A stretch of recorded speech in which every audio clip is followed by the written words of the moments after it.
Some people think that intelligence is the crowning achievement of evolution. Well, if that's true, there should be more intelligent creatures on the planet Earth, but to the best of our knowledge, we're the only ones. The dinosaurs were on the Earth for roughly 200 million years, and to the best of our knowledge, not a single dinosaur became intelligent. We humans, modern humans, have been on the Earth for roughly 100,000 years. Only a tiny fraction of the 4.5 billion years that the Earth has been around. So you come to the rather astounding conclusion that intelligence is not really necessary. That Mother Nature has done perfectly well with non-intelligent creatures for millions of years, and that we as intelligent creatures are the new kid on the block. And so then you begin to wonder, how did we become intelligent? What separated us from the animals? Well, there are basically three ingredients, at least three, that help to propel us to become intelligent. One is the opposable thumb.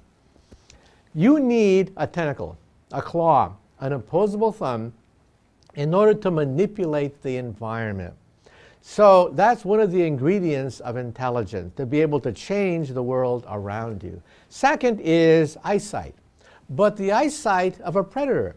We have eyes to the front of our face, not to the side of our face. And why? Animals with eyes to the front of their face are predators. Lions, tigers, and foxes. Animals with eyes to the side of their face are prey, and they are not as intelligent, like a rabbit. We say dumb bunny and smart as a fox. And there's a reason for that. Because the fox is a predator, it has to learn how to ambush.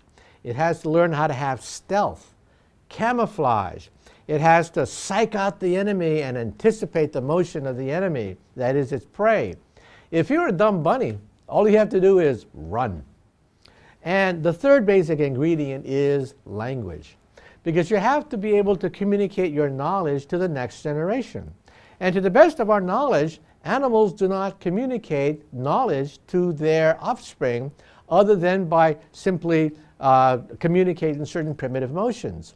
There's no book, there's no language, there's no culture by which animals can communicate their knowledge to the next generation. And so we think that's how the brain evolved. We have an opposable thumb, we have a language of maybe 5,000 to 10,000 words, and we have eyesight, that is stereo eyesight, the eyesight of a predator, and predators seem to be smarter than prey. And then you ask another question. How many animals on the earth satisfy these three basic ingredients? And then you come to the astounding conclusion, the answer is almost none. So perhaps there's a reason why we became intelligent and the other animals did not. They did not have the basic ingredients that would one day propel us to become intelligent. Then the next question, asked in Planet of the Apes and asked in any number of science fiction movies, is, can you accentuate intelligence? Can you take an ape and make the ape intelligent? Well, believe it or not, the answer could be yes. We are 98.5% genetically equivalent to a chimpanzee. Only a handful of genes separate us from the chimps, and yet we live twice as long, and we have thousands of words in our vocabulary. Chimps can have maybe just a few hundred. And we've isolated many of those genes that separate us from the chimpanzees. For example, the ASP gene governs the size of the cranial capacity, so that by monkeying with just one gene, you can literally double the size of the brain case and the brain itself. And so in the future, not today, but in the future, we may use gene therapy to begin the process of making perhaps a chimpanzee intelligent. We know the genes that will increase the size of the brain. We've isolated now the genes that give you manual dexterity, by which you can make tools. We have found the genes which give you the ability to articulate thousands of words.